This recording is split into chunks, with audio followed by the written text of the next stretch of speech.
એક રચના છે, એક પ્રયત્ન હજી કર.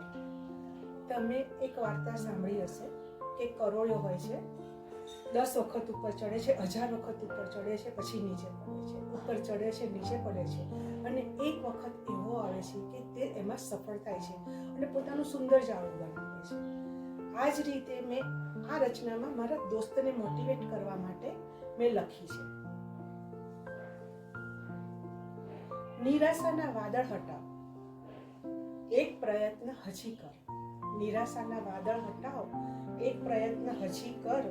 ધોધમાર આંખો ના છલકાવ, એક પ્રયત્ન હજી કર. દંગલ તો રહેશે જીવન છે એટલે, દંગલ તો રહેશે જીવન છે એટલે, ત્યાં સુધી મારા ભાઈ જોર કરી મુક્કો માર, એક પ્રયત્ન હજી કર. ના સુધરે તું જાણું